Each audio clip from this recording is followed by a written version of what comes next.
Reach out, touch faith.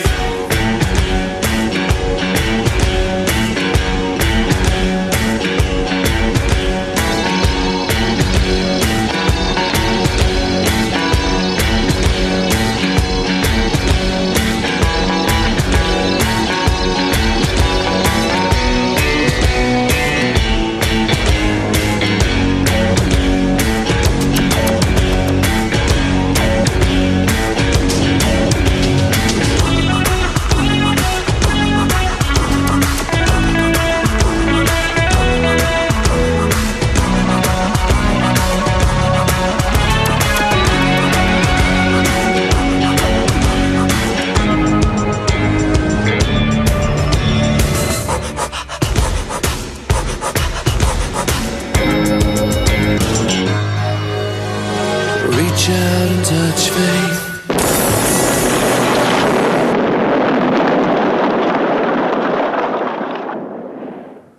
გამარჯობა, თქვენ უყურებთ ტაბულას, ეს თეორემა, მე თამარ ჩერგოლეიშვილი ვარ.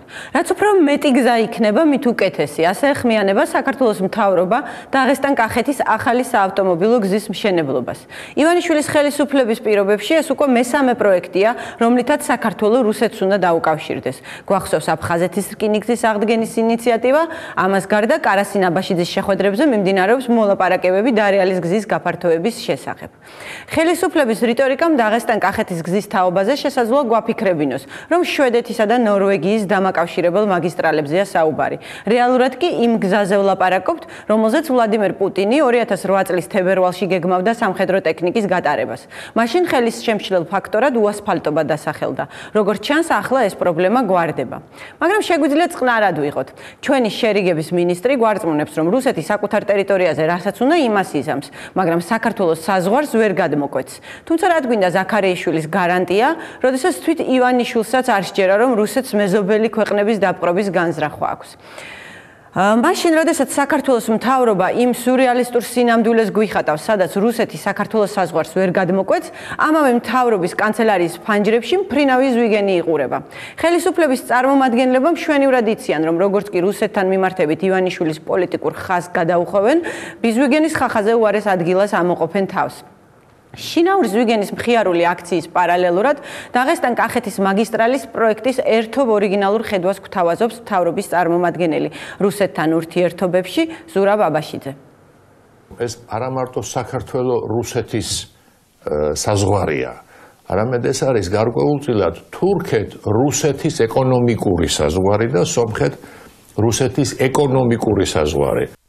რამდენადაა საქართველო-რუსეთის საზღვარი, გარკვეულწილად რუსეთ-სომხეთისა და რუსეთ-თურქეთის საზღვარი, ამაზე თეორემას სტუმრებთან ერთად ვისაუბრებთ. მოგეთ არ გადართოთ, მალე დავუბრუნდებით. Reach out and touch faith. ვაგრძელებთ თეორემას, როგორც მოგახსენეთ, თეორემას ამ ნაწილში ვისაუბრებთ დაღესტან-კახეთის გზის დადებით და უარყოფით მხარეებზე. ჩემი სტუმრები არიან მამუკა კუდავა, საზოგადოება ივერია, გია ჯაფარიძე, საზოგადოება ივერია, დემურ გიორხელიძე, ეკონომისტი, დავით ბერიტაშვილი, პოლიტოლოგი და ტაბულას სტუდიიდან ჩაგვერთვება უშროების საბჭოს მდივნის მოადგილე იულიანე ხაინდრავა. დიდი მადლობა ბატონებო თეორემაში სტუმრობისთვის და პირველ კითხვა ბატონ დავითთან მექნება. ბატონ დავით, ნებისმიერ ესეთი გზის გაჭრა რუსეთთან აღიქმება რუსეთთან ურთიერთობების დათბობის მცდელობად. ახლა ჩვენ გვახსოვს, რომ ყველა ხელისუფლება, საქართველოს ყველა ხელისუფლება ცდილობდა რუსეთთან ურთიერთობის დათბობით დაეწყო. ეს ეხება გამსახურდიასთან, რომელიც თქვათ ელცინთან ურთიერთობების დალაგებას ცდილობდა, ეს ეხება შევარდნაძესთან, ცალკე ელცინის, ცალკე პუტინთან ურთიერთობების დათბობის სურვილი მასაც ქონდა. ყველას გვახსოვს სააკაშვილის პირველი ოფიციალური ვიზიტი მოსკოვში და რაღაცა მეგობრობისთვის გაწვდილი ხელი, რაც ბევრმა, მათ შორის მეც ცოტა ზედმეტად აღვიქვით და კრიტიკის ობიექტიც გახდა ამის გამო. რატომ არ გვინდა რატომ ღელავთ საერთოდ, როდესაც ეს ხელისუფლება ცდილობს იგივეს და თუნდაც აი ამ გზების გაჭრით, ამ ინიციატივებით, იქნება ეს აფხაზეთის რკინიგზა, იქნება ეს დარიალის გზის გაფართოება თუ აგერ ახლა უკვე დაღესტან-კახეთის მაგისტრალი, ცდილობს რუსეთის ანუ მტრული სტატუსიდან მეგობრულ სტატუსზე ვთქვათ გადაყვანას. ესე იგი გზის დაგება საერთოდ კარგი ის არის ზოგადად აერთებს ქვეყნებს, მოსახლეობას, ხელს უწყობს საქონლის მოსახლეობის გადაადგილებას და ყველაფერს ბევრი ძალიან სიკეთე მოაქვს, მაგრამ როცა ყავს ასეთი მეზობელი, იგი რუსეთში ჩამოყალიბდა ვერტიკალი, რომელიც ერთი ადამიანის ნება-სურვილზე მოქმედებს, რომელმაც გააკვირვა მთელი მსოფლიოს პარტნიორები, ვისაც კი საქმე ჰქონდა ბოლო წლებში რუსეთთან. რასაკვირველია, სახიფათოა ასეთი, ასე ვთქვათ, დრაივი რუსეთის მხრიდან. საქმე იმაში კი არ არის, რომ ვთქვათ, ის გზა, რომ მაინდა-მაინც თბილისამდე მივიდეს. მაგალითად, აფხაზეთში სასწრაფოდ ომის წინ ისე აღადგინეს რკინიგზა ოჩამჩირემდე თუ თითქმის საქართველოს საზღვრამდე. კი, ანუ ადმინისტრაციულ საზღვრამდე. და საქართველოში არ შესულა ის რკინიგზა, მაგრამ ამ რკინიგზით მოხდა გადასროლა ტანკების დილმე ტექნიკის, აი გალის რაიონში და კოდორის მიმართულებით. თორცები 2007-ში მოხდა, ხო? ეს მოხდა უკვე მარტში, აპრილში და მაისში დამთავრდა ამ რკინიგზის აღდგენა. ამიტომ ის რო ის ახალი ჩანაფიქრი რუსეთის აი ეს დაღესტნის გზა ის რო არ შემოვიდეს საქართველოს, ეგ არაფერს არ ნიშნავს. ეს ნიშნავს, რომ ნებისმიერ მომენტში შეუძლიათ მათ კონცენტრირება იქ თავიანთი სამხედრო რაღაც გადანაყოფების და თუ მოუნდებათ ასე თავი. კი, მაგრამ მეორე მხრივ რა ბერკეტი აქვს, ბატონ დავით, ისევ თქვენთან გავაგრძელებ, მე გადავასხვა. რა ბერკეტი აქვს საქართველოს ხელისუფლებას, რომ რუსეთი რა გზას ააშენებს თავის ტერიტორიაზე, ეს ვთქვათ კონტროლს დაუყენებს. ხო, მაგრამ აი იმ ომის დროს, რომელიც მოხდა 2008 წელს, ძალიან ბევრი დაუცველი ადგილები ჰქონდა ჩვენს საზღვარზე. საქართველოს სამხედრო გზა აბსოლუტურად ღია იყო, არავინ არ იცავდა მას. ასევე იყო მაშინ მდგომარეობა კახეთის მიმართულებით, რომ დომებოდათ აგრესორებს, იქედანაც შევიდოდნენ. და ასევე ეს გიუმრის ბაზის საშიშროება აბსოლუტურად არ იყო, ასე ვთქვათ, მიღებული მხედველობაში. როცა დაჭირდა რუსეთმა ზღვითაც გადაისროლა ჩერნომორსკი ფლოტი იმაში, ფოთის იმაში, კოდორის ხეობასაც შეუძლია. ანუ რუსეთს შეუძლია მრავალი მიმართულებით, ისევე როგორც 1921 წელს შეუტიოს საქართველოს თუ ასეთი სიტუაცია დაჭირდება მას. კი ბატონო, დიდი მადლობა. არგუმენტი ბატონ მამუკა, რაც ხელისუფლებისგან გვესმის, ისაა, რომ ისედაც თბილისიდან 40 კილომეტრში ყავს რუსეთს ჯარი და დამატებითი გზა თბილისამდე მოსასვლელად არ ჭირდება, თუმცა განზრახვა, რომ თბილისი აიღოს, ამას ეს ისედაც მოახერხებს იმ სამხედრო შენაერთებით, რაც მას საქართველოს ტერიტორიაზე უკვე ყავს. რას დაუპირისპირებდით ამ არგუმენტს? დიახ. პირველ რიგში აღნიშნავდი, რომ ეს არის უკიდურესად არაპროფესიონალური განცხადება, რომელიც ეროვნული უშიშროების საბჭოს მდივანმა გაკეთა იმის თაობაზე, რომ მაინც ყავს ბაზები ოკუპაციური ჩვენს ტერიტორიაზე და რაში უნდა დაჭირდეს კახეთის გზა. კახეთის გზა რუსეთს შეიძლება დაჭირდეს რამდენიმე მიზნისთვის. პირველი გეტყვით იმას, რომ ეს არის სტრატეგიული მიზანი. მოგაწოდებთ ექსკლუზიური ინფორმაციას, რომელიც წაკითხული მქონდა თავის დროზე 2008 წლის თებერვალში, როცა შედგა ბოლო შეხვედრა პუტინის და სააკაშვილის, როცა ჩვენ ფაქტიურად გავარკვიეთ ჩვენმა პოლიტიკურმა ხელმძღვანელობამ, რომ ომი უკვე გარდაუვალი იყო პუტინის ტონით და ლაპარაკის მიხედვით, მან რამდენჯერმე სხვათა შორის ახსენა ბოტლიხის, ანუ აი ამ კახეთის გზის შესახებ და კითხა პრეზიდენტ სააკაშვილს თუ რას ფიქრობდა ამ გზაზე, რამდენად იყო ის მზად, რომ აღედგინა საქართველოს მონაკვეთი, რათა საზღვრამდე მისულიყო და მის სტრატეგიულ მნიშვნელობაზე ჩამოაგდო საუბარი. ამ საუბარს ესწრებოდა ასევე მინისტრი ვაშაძე, რომლისგანაც უფრო დაწვრილებით ვიცი ამის შესახებ და ამით იმის თქმა მინდა, რომ პუტინი ჯერ კიდე მაშინ იყო ძალიან დაინტერესებული სტრატეგიული მიზნებისათვის. სწორედ ამიტომ ჩავიდა ის შემდეგ უკვე რამდენიმე თვეში აი იმ საზღვართან, სადაც ბაზა ქონდა, ბოტლიხის ბაზა, რომელიც შემდეგ გადაიტანა რუსეთმა სხვა მიმართულებით იმიტომ რომ არეულობა იყო იქ იმ რეგიონში. აქედან გამომდინარე სტრატეგიული მიზნებისთვის ეს აუცილებელია რუსეთისთვის და ერთ ადგილას ჩაჭრის გზას, როგორც ომის დროს მოხდა, ანუ გორთან და გახლიჩავს ორად საქართველოს თუ გაჭრის სამად, ანუ როცა უკვე კახეთიდან შეუძლია შემოიყვანოს მთელი შეერაღება და დააყენოს სტრატეგიულ მაგისტრალებზე, გზებზე საქართველოს აღმოსავლეთში, კახეთში.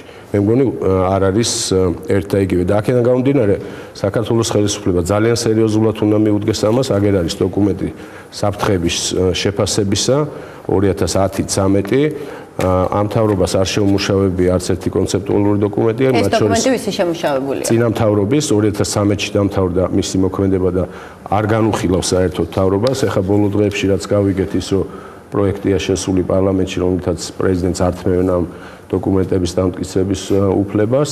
ეს სხვა საკითხი, მაგრამ თავარი რაც არის, რომ სამ საფრთხეებში, ვინც პროფესიონალია და კარგად იცის სტრატეგიული და ეროვნული უსაფრთხოების საკითხები, ძალიან კარგი იქნება, რომ მათ მოусმინონ. ასეთი საფრთხე საქართველოს არ ქონია როკის და ეგრეთ წოდებული ვაინა გრუზინსკაია დაროგა, იგივე ლარსი, რასაც ეძახიან, მათი აშენების შემდეგ, რომ არ ვთქვათ, ის პერიოდი, როცა მე-18-დან დაიწყეს ჯერ კიდევ მოზდოკში და მე ამ პირველი გზის გაყვანა საქართველოს. ჩვენთვის ეს არის უკიდურესად ამბოკველი და ჩვენს კახელებს უნდა მივმართოთ აუცილებლად, იმიტომ რომ შეიძლება ვინმე მოტყუდეს ვითომ და ეკონომიკური რაღაც პლუსებით, ეს თქვენთვის შეიძლება ნიშნავდეს და ყველასთვის ჩვენთვის პირველი ახალ 21 საუკუნის ლეკიანობას, იმიტომ რომ სტრატეგიულ საკითხებთან ერთად მთავარი პრობლემა და საფრთხე გამოწვევა რაცა გვაქვს, ეს არის ტერორიზმი და ის არეულობა, რომელიც დაღესტანშია. სალაფისტები იქნებიან თუ სხვა რადიკალი ისლამისტები და მე მგონი ამის ფუფუნება არ გვაქვს არანაირად, ჩვენ უნდა მოვნახოთ სხვა ეკონომიკური გზები, სხვანაირად მთელს კახეთს ეკუთვნის ელოდება ეგრეთ წოდებული რბილი ძალის გამოყენება რუსეთის მხრიდან, რომელიც ნებისმიერ კრიტიკულ მომენტში შეიძლება გადაიქცეს უკვე სტრატეგიულ შეცვლილად. კი ბატონო, ბატონ ივლიანეს მინდა ახლა ვკითხო, ბატონ ივლიანე გესმით ჩემი ხმა? დიახ. ჩვენ ცოტა ხნის წინ მოვისმინეთ მთავრობის წარმომადგენელი ზურაბ ჯაფარიძის, ზურაბ აბაშიძის მერევა წინაშემაზე ზურას დაუძახე, ზურაბ აბაშიძეთ მოვიხსენია. ზურაბ აბაშიძის ვთქვათ ესე ციტატა, სადაც მან თქვა, რომ საქართველოს და რუსეთის საზღვარი არ არის მხოლოდ საქართველოს და რუსეთის საზღვარი, არამედ ეს გარკვეულწილად არის საქართველოს თურქეთის, რუსეთ-თურქეთის და რუსეთ-სომხეთის საზღვარი. რაღაცა დესუვერენიზაციის ნიშნები შევამჩნიე ამ განცხადებას მე პირადად აქამდე მსგავსი განცხადებები მე მესმოდა რუსი ექსპერტების მხრიდან, რომელიც ვთქვათ სომხეთში ჩადიოდნენ და არწმუნებდნენ ევრაზიული კავშირის უპირატესობაში. თქვენ როგორ შეაფასებდით ბატონ ზურაბის აი ამ განცხადებას? ფიქრობთ თუ არა, რომ საქართველოს რუსეთის საზღვარი კიდევ რომელიმე სხვა ქვეყნის საზღვარიც არის? ქალბატონთან ვიდე ამ თემამდე მივიდოდე ერთი დაკვირვება გამიჩნდა უკვე, რაც ახლა გისმენთ და გიყურებთ, თქვენ გადაცემას ქვია თეორემა, მაგრამ თქვენ წაიყვანეთ ის როგორც აქსიომა. ანუ დასაწყისში ბრძანეთ, რომ საქართველოს ახალმა ხელისუფლებამ სამი გზა გააჭერა რუსეთისკენ და მოდით ჩამოვყვეთ. აფხაზეთის მიმართულებით ზუსტად ისეთი მდგომარეობა, როგორიც იყო 1 წლის წინ, 3 წლის წინ და 5 წლის წინ. ანუ არაფერი სიახლე იმ მიმართულებით არ მომხდარა. რაც შეეხება საქართველოს სამხედრო გზას, ლარსის გამშვებ პუნქტს გაფართოებამდე, ამოგახსენოთ, მაგრამ იმდენი უბედურება დატრიალდა წელს დარიალის ხეობაში, რომ ჯერჯერობით საუბარი არის, რომ აღდგეს იმ მოცულობით, რა მოცულობითაც იყო.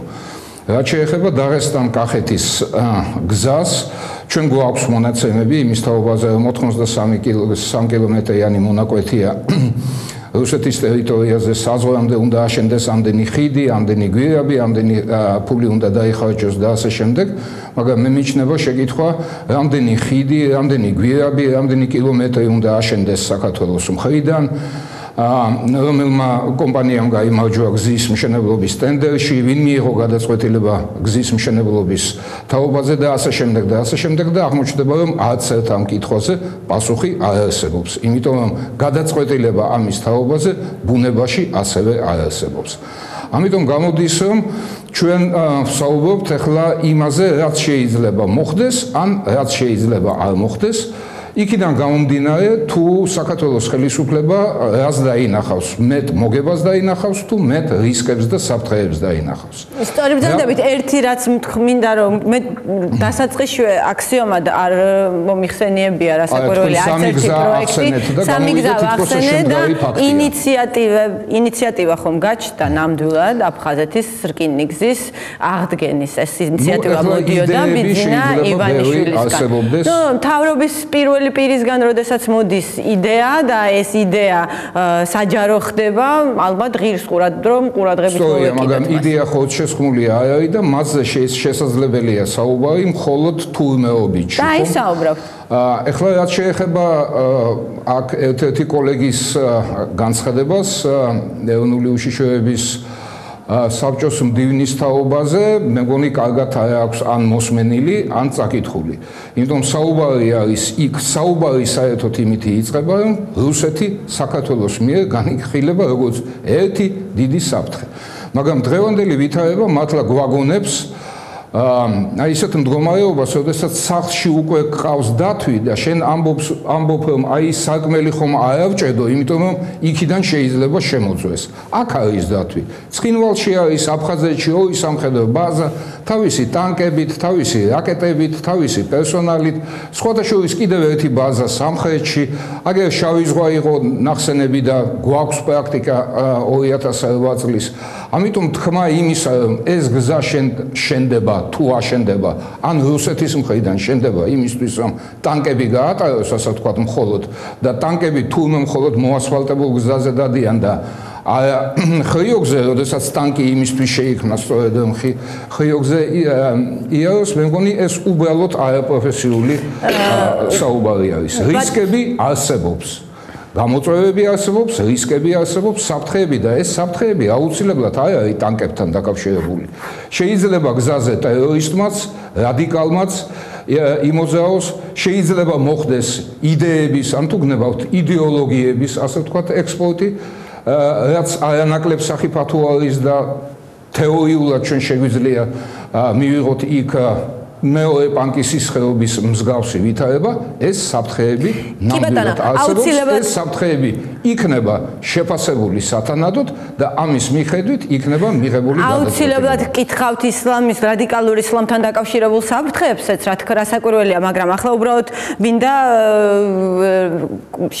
რემარკა გავაკეთო, ვლადიმერ პუტინის სიტყვებია თვითონ, რომ თქვათ, იმ გზაზე რაც არსებობს ტანკი გაივლის, მაგრამ შემდეგ ეს გამოუსადეგარი ხდება ადგილობრივი მოსახლეობისათვის, მხოლოდ 30 კილომეტრია, სადაც დაგებულია ასფალტი, ამიტომ აუცილებელია დაიგოს ასფალტი იმისთვის, რომ ჯავშან ტექნიკამ თავისუფლად იმოძრაოს. ეს განცხადება, შემიძლია რომ სინქრონიც მოგასმენინოთ, ვლადიმერ პუტინმა გააკეთა 2008 წლის თებერვალში, როდესაც ის ვიზიტით იმყოფებოდა დაღესტანში. ეს ერთი, ანუ ეს ასფალტი ჩვენი ინტერპრეტაცია არ არის, ეს არის პუტინის ინტერპრეტაცია, პუტინს ასე ესმის და მეორე, თქვენ ამბობთ ახლა, რომ საქართველოს ტერიტორიაზე უკვე არსებობს დათვი და შესაბამისად სარკმლის მიხურვით, თქვათ, ამ დათვს სარკმლის მიხურვა აღარ არის, ნერვიულობა აღარ არის საჭირო.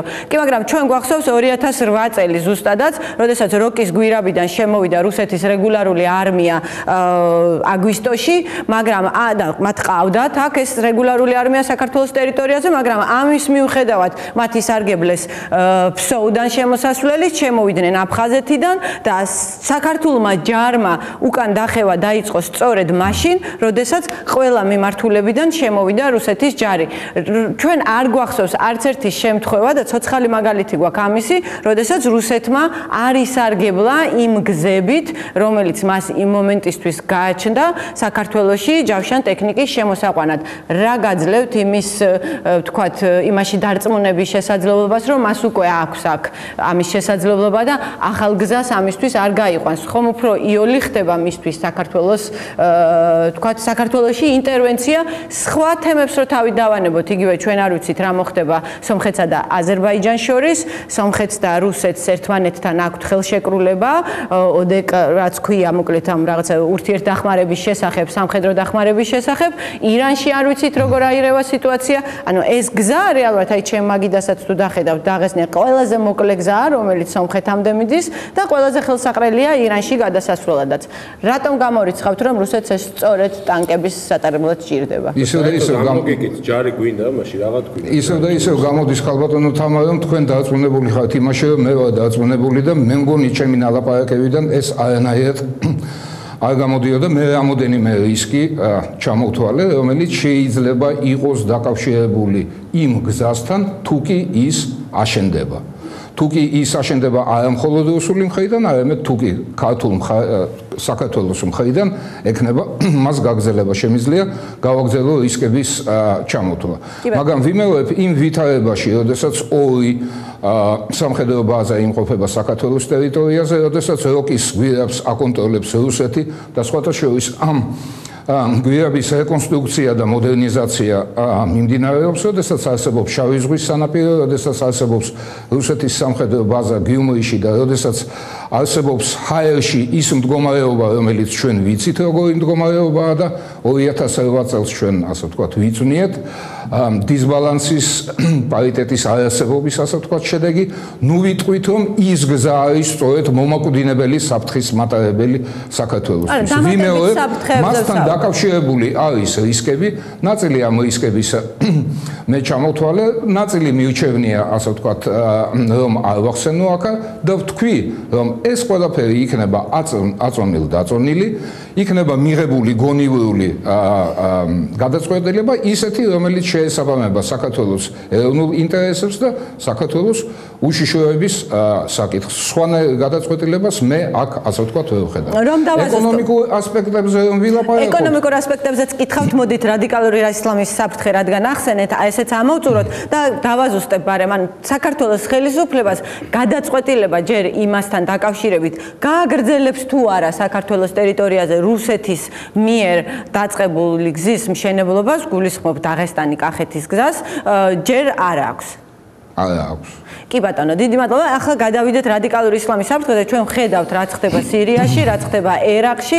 ისიც ვიცით, რომ ეგრეთ წოდებული ისლამური სახელმწიფოს მეომრები აანონსებენ რაღაცა მოვლენების განვითარებას ჩრდილოეთ კავკასიაში. ვიცით ისიც, რომ სადღაც 100-მდე საქართველოს მოქალაქე იბრძვის მათ რიგებში, გაცილებით მაღალია რიცხვი, რამდენიმე ასეული აზერბაიჯანის ტერიტორიიდან, ხოლო ჩრდილოეთ კავკასიიდან 1000 თუ 1000-ზე მეტია კიდევ ამ ჯიჰადისტების რაოდენობა.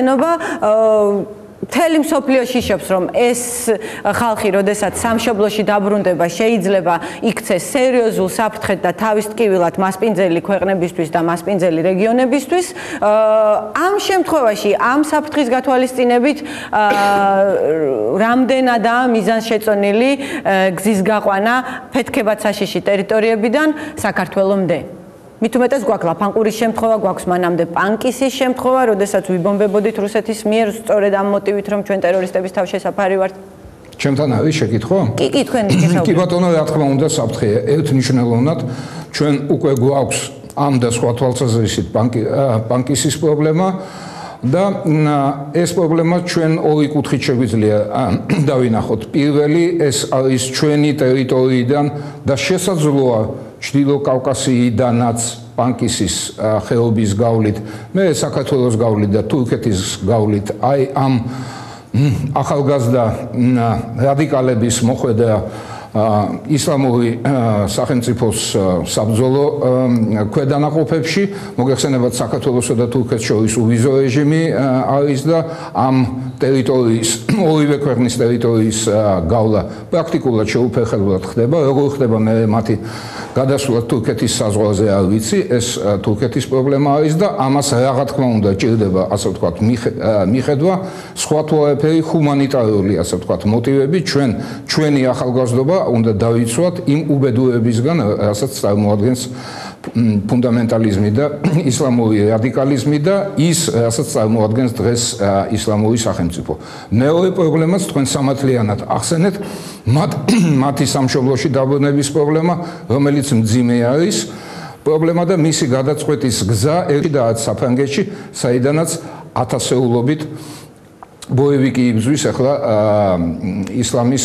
ისლამური სახელმწიფოს მხარეზე. მეცაც გეტყვით, თქვა ბრიტანეთში მათველ კოალიციაში განხეთქილებაც კი მოხდა იმის გამო თუ რა გზას გახყოლოდნენ. ამიტომ აქ საჭირო არის თანამშრომლობა ჩვენ მოკავშირეებთან, უპირველეს ყოვლისა ჩვენ ევროპელ და ნატოელ მოკავშირეებთან, ინფორმაციის გაცვლა, გამოცვლა და ერთობლივი ღონისძიებების, ასე ვთქვათ, პაკეტში გადაწყვეტილებების მიღება და შესაბამისი ნაბიჯების გადადგმა. რა თქმა უნდა, დაუშვებელია, რომ საქართველოს ტერიტორიაზე აქეთ-იქით მოძრაობდნენ აი ამ იდეოლოგიით და არა მხოლოდ იდეოლოგიით, არამედ იარაღით აღჭურვილი ადამიანები. კი ბატონო, ერთ შევნიშნავ, თუმცა რომ ინგლისის დიდი ბრიტანეთისთვის გაერთიანებული სამეფოსთვის იქნება ეს თუ გერმანიისთვის ეს ცხადია თავის ტკივილია, მაგრამ არც გაერთიანებული სამეფო და არც გერმანია არ არიან ისეთ მოწყვლად მდგომარეობაში, როგორც საქართველოა, რომლის ტერიტორიის 20% ოკუპირებული აქვს რუსეთს.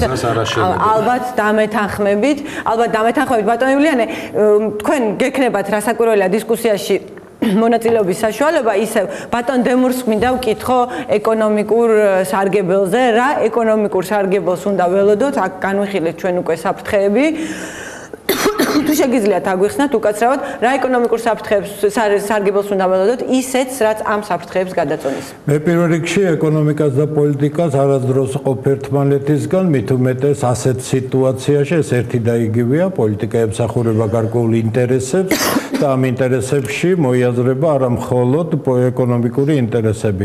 რაც შეეხება უშუალოდ რუსეთთან ამ კონტექსტში რომ ვისაუბროთ, პირველ რიგში ის არის, რომ რუსეთს დაპყრობილი აქვს საქართველოს ძალიან დიდი ტერიტორია და ეს ფაქტია, ამდენად საფრთხე, რომელიც არსებობს რუსეთიდან, არის ნომერ პირველი საფრთხე ქართული სახელმწიფოსთვის, ამიტომ ყველა ნაბიჯი, რომელიც გადაიდგმება, დანახული უნდა იყოს მხოლოდ ერთადერთი საკითხით. რუსეთ-საქართველოს ურთიერთობა მოაზრებული შეიძლება იყოს მხოლოდ ერთადერთ საკითხში, სახელმწიფო უსაფრთხოების საკითხში. ეკონომიკური და კულტურული ურთიერთობები, ეს არის, მე ვიტყოდი, მეათეხარისხოვანი ურთიერთობები, იმიტომ რომ რუსია არის ისეთი, როგორიც არის, მას აქვს ასეთი წარმოდგენები. ესე იგი, რა კი ჩვენ გვყავს ასეთი მეზობლები და ვართ სამხრეთ კავკასიური სახელმწიფო, ეს არ გამორიცხავს იმას, რომ ჩვენი ორიენტაცია, რომელიც დღეს უალტერნატივოა, უნდა იყოს კონფრონტაციული და ჩვენ უნდა დავივიწყოთ, რომ ვართ სამხრეთ კავკასიური სახელმწიფო. აქედან გამომდინარე,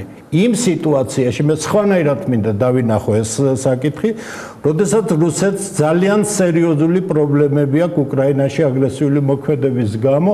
მე არ გამოვრიცხავდი თვეების უკან დავწერე კიდეც, რომ რუსეთი ეცდება საქართველოსთან გარკვეული ნაბიჯები გადადგას, რომ დაათბოს ან და აჩვენოს თანამედროვე, თქვა, ცივილიზებულ სამყაროს, რომ ის თუ ერთ ადგილზე იქცევა ასე, იმიტომ რომ ასეა მისი ინტერესები, სხვაგან შეიძლება იყოს შემრიგებლური, ასევე არის კარასინის განცხადებაც აფხაზეთთან დაკავშირებით. თუმცა აქვე აღნიშნავ, რომ ზუსტად უკრაინაში მიმდინარე კრიზისის უკრაინა-რუსეთის ომის პარალელურად, მაშინ საქართველოსთან ურთიერთობის დათბობაზე რადგან საუბრობთ, კავშირთან ასოცირების ხელშეკრულების ხელმოწერის შემდეგ პუტინმა განაცხადა, რომ თავისუფალი ვაჭრობის რეჟიმს გაგვიუქმებს, ხო? გასაგები ეს არის ფრაზეოლოგია, ამის უკან დგას პოლიტიკური ინტერესები. იგივე პოლიტიკური ინტერესები უნდა დავინახოთ ჩვენ. ჩვენ მეზობელი გვყავს სომხეთი, რომელმაც გააკეთა თავისი არჩევანი, რატომ გააკეთა, რისთვის გააკეთა, ეს სომხების პრობლემა, ჩვენ შეგვიძლია გავიგოთ ეს ნაბიჯი, ამიტომ ჩვენ ვერ გავაკეთებთ იმას, რომ ჩვენი მეზობელი მეგობარი ქვეყანა იზოლაციაში ვამყოფოთ, ამიტომ გარკვეული ინტერესი, რომელიც არსებობს სომხეთ-რუსეთთან ურთიერთკავშირში, ჩვენ ალბათ ხელი უნდა შევუწყოთ სომხებს, რომ გაუადვილოთ, იმიტომ რომ 100%-ით მომარაგება დღეს სომხეთისა პროდუქტები. და ჩვენი მეზობელი აზერბაიჯანი როგორ შეხედავს? ჩვენი მეზობელი აზერბაიჯანი ჩვენ კონფრონტაციული ვერ ვიქნებით, ჩვენ ორ მოთამაშეს შორის, ორ დაპირისპირებულ ძალას ვერ გავაკეთებთ ცალსახ არჩევნებს, ჩვენ უნდა ვიყოთ ორივესთან ახლო ურთიერთობაში და ვეცადოთ ეს კონფლიქტი ადრე თუ გვიან ხელშეწყობით რაღაც ჩვენ კარგად გვახსოვს აზერბაიჯანის რეაქცია, როდესაც ბატონმა ბიძინამ დააყენა აფხაზეთის რკინიგზის აღდგენის საკითხი, ხო? და ჩვენი ბევრად უფრო მეტ სარგებლობს ვიღებთ ახლა აზერბაიჯანის იგივე თუ გნებავთ ის რომ სომხეთ ნახეთ როგორია პოზიცია სომხეთი ევრაზიულ კავშირში გაწევრიანდა იმ საზღვრებში რომელიც საერთაშორისო საზღვრებშია აღიარებული და არანაირი ყარაბაღი არანაირი მიბმული არ არის ამიტომ ეს ერთი მხრივ არის სერიოზული თქვათ მიღწევა აზერბაიჯანისთვის ესეც რუსეთ-აზერბაიჯანის გარკვეული დაძაბული ურთიერთობების შემდეგ რაღაც ნაბიჯები ამიტომ რამე და იცით მე არ მინდა ცალსახა პრიმიტიული ხედვები იყოს რთული პროცესი მიდის ურთულესი აი ამ რთულ პროცესში რა ეკონომიკურ სარგებელს შეიძლება ეკონომიკურ სარგებლობაზე თუ ჩვენ დავალთ ეკონომიკაზე ეს იქნება რომ აღმოსავლეთ საქართველოსთან ელემენტარულად შეიძლება თქვა ჩრდილოკავკასიურ ბაზარზე ქვეყნებში გადავიტანოთ რაიმე ისინი შემოვიდნენ ერთი ასპექტი რომელიც ჩვენ არ ვიცით კარგად გასულ წელს მე მომეცა საშუალება ბატონი გვემრაძე იყო ახალგაზრდა სტრატეგიული კვლევის ცენტრიდან კიდევ ორი ახალგაზრდა იყო ჩვენ გავიარეთ 700 კილომეტრი დარუბანდიდან ნალჩიკამდე უზარმაზარი შეხვედრები იყო ყველა დონე დერბენტიდან ნიკოფსიას შემთხვევით არ ვახსენეს ესე იგი ჩვენ გქონდა უმაღლეს დონეზე შეხვედრა საზოგადოების უმაღლეს დონეზე შეხვედრა ყველა უნივერსიტეტში შეხვედრა მე როგორც ჩანს მეგონა რომ ვიცოდი ჩრდილოკავკასია არ მცოდნი ამიტომ ეს არის ქართულ კულტურაზე და ქართულ ხალხზე ძალიან დადებითად არა მარტო დადებითად აღთოვანებით მოსაუბრე ხალხი ახალგაზრდები რომლებიც უკვე სხვა გენერაციის არიან ითხოვენ რომ როგორც მათი ბაბუები და მამები სწავლობდნენ თბილისში ჩვენც გვინდა თბილისში ვისწავლოთ ესე იგი არის უზარმაზარი სურვილი ეს ცალკე საკითხია ეს არის ხალხი რომელსაც უნდა საქართველოსთან კარგი ურთიერთობა მაგრამ არის რუსეთის კონტროლის ქვეშ მე ვსაუბრობ იმაზე ეკონომიკური აი ესე მშრალად რომ ვპასუხოთ ამას რამდენთან შესაძლებელია რა ეკონომიკური სარგებელი შეიძლება მივიღოთ რაიმე არსებითი დიდი ეკონომიკური სარგებელი ქვეყანამ არ შეიძლება მიიღოს, იმიტომ რომ ჯერჯერობით რუსეთ-საქართველოს ურთიერთობა რეგულირდება იმ ჩარჩოებით, რაც არის, არის გარკვეულად ბაზარი ნაწილობრივ გახსნილი, ასე ვთქვათ, და ეს არის გარკვეული სარგებელი, მაგრამ ეს ვერც ქართულ ეკონომიკას შეცვლის უკეთესობისაკენ, გარდა იმისა, რომ რამდენიმე ვთქვათ ფირმას და რამდენიმე ათასს ვთქვათ ჩვენ მოქალაქეს გარკვეულ შვებას მისცემს, მაგრამ ეს ურთიერთობა დღევანდელ სიტუაციაში არ ხსნის ქართული ეკონომიკის პრობლემას. ეს გზა, რა თქმა უნდა, ვერ მოხსნის ვერანაირ პრობლემას. არის დადებითი მომენტი, როცა შესაძლებელი იქნება დაღესტან, თქვათ, აღმოსავლეთ საქართველოს კომუნიკაცია იყოს ძალიან მარტივი და არა ლარსის მეშვეობით. მე მგონი შემიძლია თქვენი საუბრიდან დავასკვნა, რომ ეკონომიკური სარგებელი უმნიშვნელო იქნება საფრთხეებთან. ვერ იქნება, თუ იქნება დავთვალოთ ეკონომიკურ სარგებელზე საუბარი დღეს არასერიოზულია. სწორად გავიგე. კი ბატონო, ცხადია, ბატონ დავითო, ბატონ გიასთან მეკითხება შემდეგი შეკითხვა. ეკონომიკური ამბები ვერ იქნება პოლიტიკის ბარომეტრი, რომელთაც ჩვენ შეიძლება წინა. იმიტომ რომ აი ჩვენ იმედი გვაქვს, ну ჩვენ ხელისუფლებას იმედი აქვს, რომ რაც მეტი იქნება ბრუნვა რუსეთთან, მით უფრო დალაგდება ურთიერთობა. მაგრამ თუ გავიხსენებთ უკრაინას ბრუნვა სავაჭრო რუსეთთან, ну ბევრი მილიარდი. ის უკვე თითქმის არაფერში არ გამოადგა ეს უკრაინის უსაფრთხოებას. კი, ეს მონტესკიეს მთელი მოსაზრებები და ეს იგივე მაკდონალდსის თეორია, რომ სადაც მაკდონალდსია ეს იმ ქვეყნის ქვეყნები ერთმანეთთან არ ომობენ, თავდანყიდან დააყენა ზუსტად რუსეთ უკრაინის.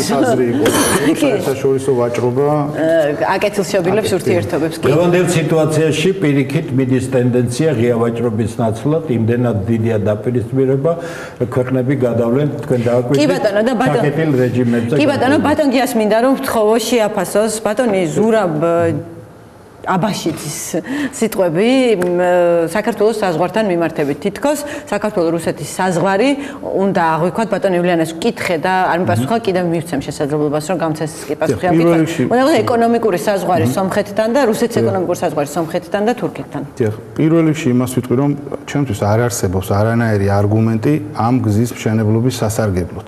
არანაირი არგუმენტი. ეს გზა საქართველოს ხელს არაფერში არ აძლევს. ეს გზა არის საფრთხის შემცველი და ჯობია საზოგადოებამ დროზე ამოიღოს ხმა ამ გზის მშენებლობის აღსაკვეთად. ეხლა რაც შეეხება იმას, ზურაბ ბაბაშიძის სიტყვებსაც დაუბრუნდები, რამდენად ინფორმირებულია საქართველოს მთავრობა. მე ესეთი ეჭვი მაქვს, რომ საქართველოს მთავრობა შეიძლება არ არის ინფორმირებული, მათი განცხადებები აბსოლუტურად ურთიერთსაწინააღმდეგო და ურთიერთგამომრიცხავია, მაგრამ შეიძლება იყოს ინფორმირებული ვიღაც სხვა, ვინც საქართველოს მთავრობაზე ზემოთ დგას. ჩვენ ხომ არ ვიცით რა გარიგება არსებობს საქართველოს მთავრობაზე ზემოთ მდგომ პირსა და რუსეთის ხელისუფლებას შორის. გულისხმობთ ბიზნა ივანიშვილს? დიახ, მე არ ვიცი ბიზნა ივანიშვილია ეს თუ მისი დეიდაშვილი უჩა მამაცაშვილი, მაგრამ უფრო ზემოთ ვიდრე საქართველოს მთავრობა, ხო?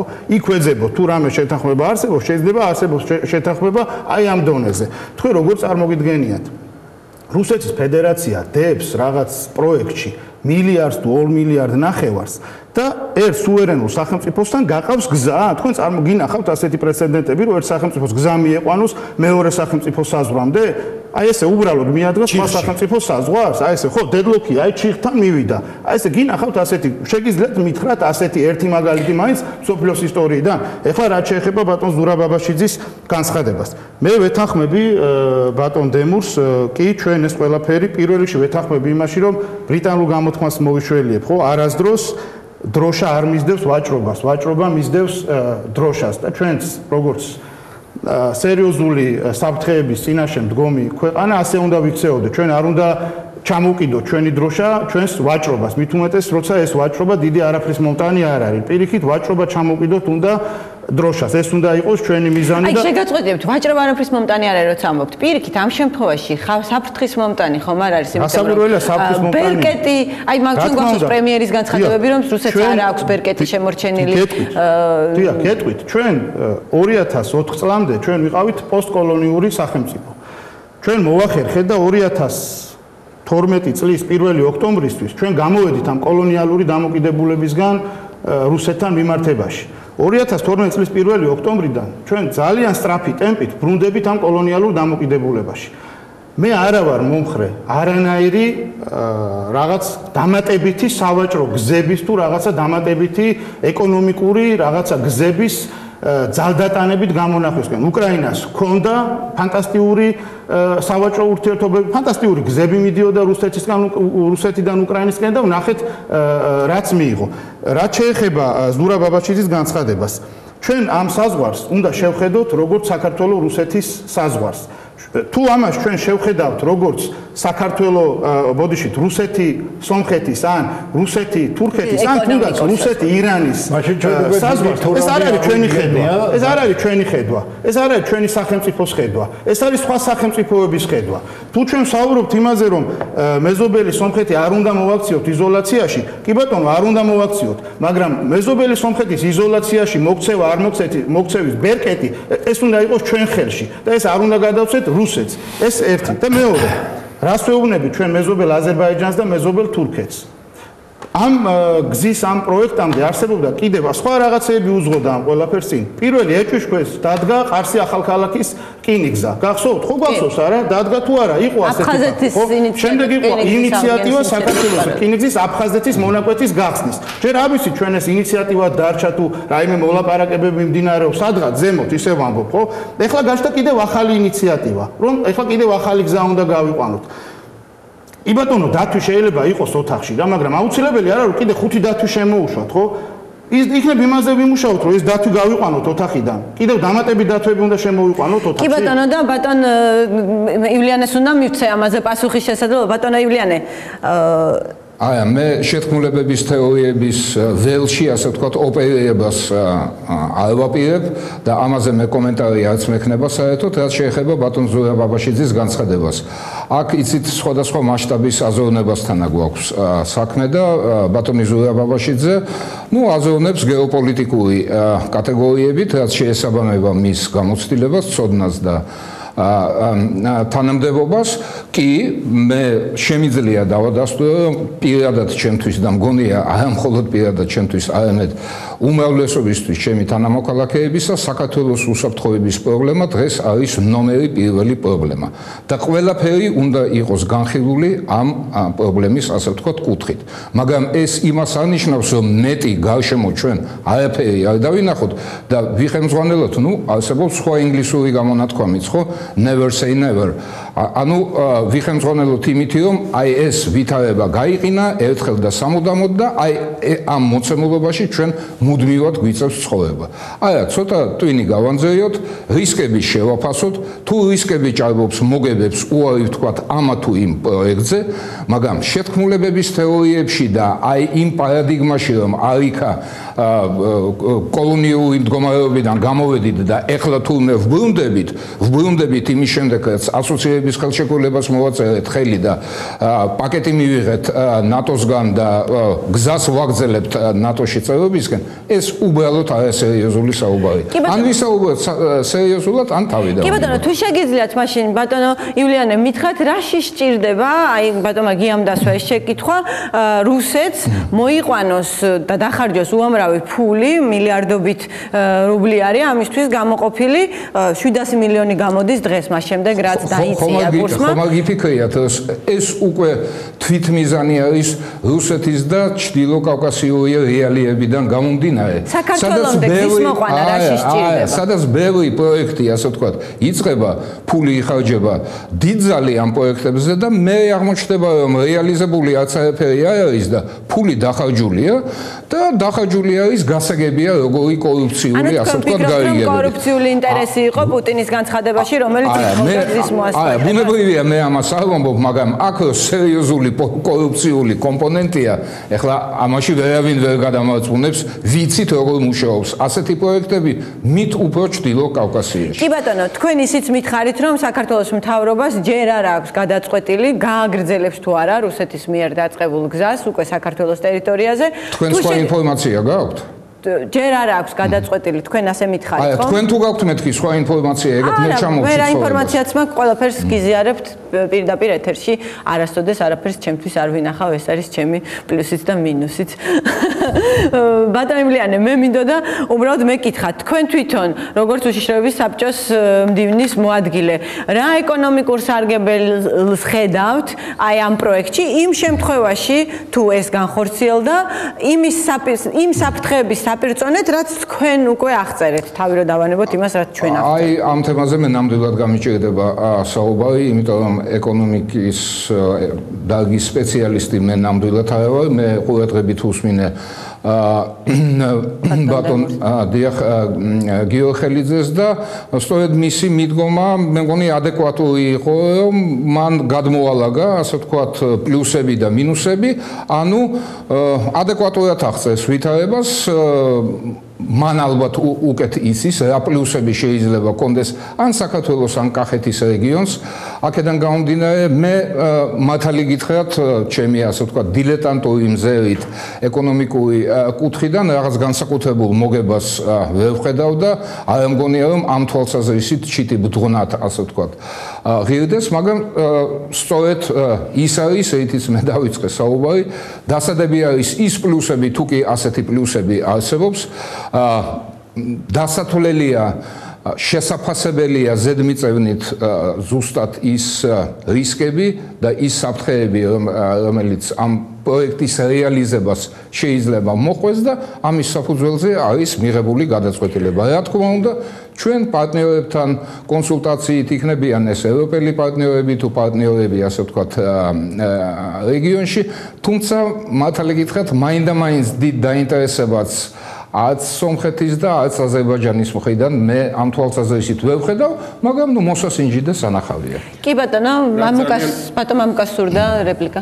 ძალიან კარგი ტონი იყო, რასაც სამწუხაროდ ვერ ვხედავთ იმ მასირებული კომენტარებისაგან, რომელიც მოვისმინეთ ამ დღეებში, უმეტესი არაპროფესიონალი ხალხისაგან, ეროვნული უსაფრთხოების საკითხებს გულისხმობ, ტერორიზმს და ასე შემდეგ, რომლებიც განა იმაზე მსჯელობენ, რომ აი საფრთხეები ავიღოთ მარცხნივ, მარჯვნივ, შევაფასოთ, ავწუნოთ, არამედ ეს მიიღეს როგორც მოცემულობა უკვე. რაც მეტი გზა იქნება მით უკვე. ჰაერივით გვჭირდება ამოწერილი მაგ განცხადებები. რუსული ბაზარი ჰაერივით გვჭირდება. 2006 წლიდან ეს ჰაერი გადაკეტილი მქონდა და ქართულმა ეკონომიკამ გაძლო. მათ შორის ომის პირობებში, ხო? რა ჰაერივით გვჭირდება?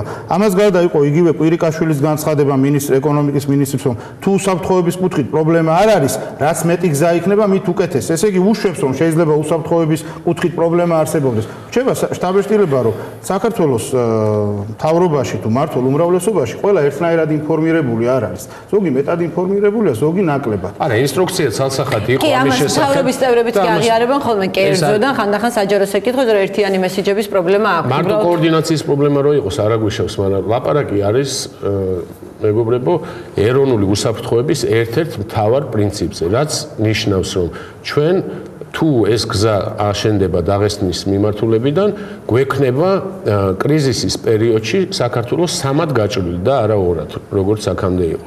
გვაქვს მოცემულობა, როცა ხელისუფლება ამბობს ცალსახად, სხვადასხვა გამოსვლელი ირიბად თუ პირდაპირ, რომ ეს თითქოს უკვე პლუსია.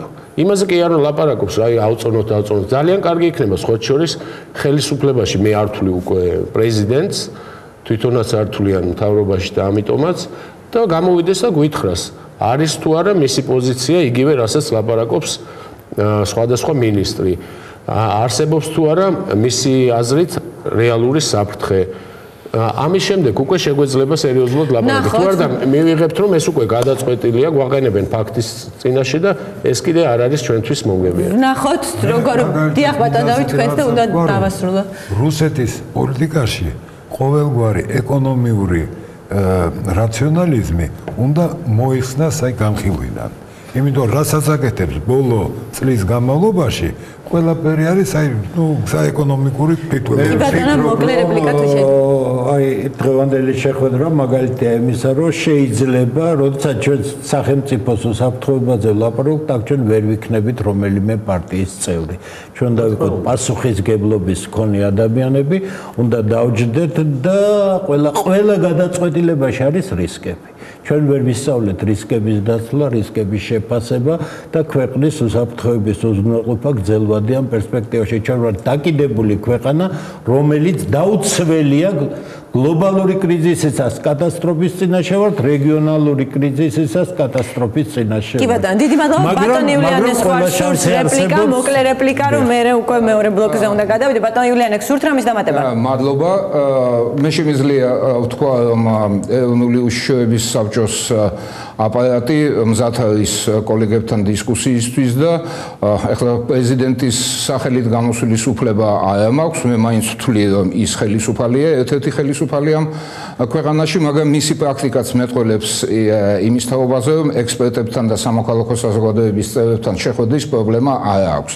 მაგრამ მე უნდა აღვნიშნო, რომ იმ გუნდის წარმომადგენლებისგან ჭკუის სწავლებმა, რომლებმაც მოახერხეს და 2008 წლის ომში ისე შეიყვანეს საქართველოს, რომ ეროვნული უსაფრთხოების კონცეფციაში რუსეთი საფრთხედ არ იყო დაფიქსირებული, აი აქ ჭკუის სწავლებას მე მათ ადგილზე მოვერიდებოდი. მათ ადგილზე მე საუბარს იმითი დავიწყებდი, რომ ჩვენ დიდი შეცდომა მოგვივიდა და ამიტომ ქვეყანას დიდი უბედურება დაატყდა, მაგრამ თქვენც რომ არ მოგივიდეთ ასეთი შეცდომა, მოდით დავსხდეთ და ვისაუბროთ. და ამისთვის ყოველთვის მზად. კი ბატონო, ალბათ მაგ თემაზე შეიძლება დიდი დისკუსიის გამართვა, სამწუხაროდ ეს ამისი დრო გადაცემაში არ არის.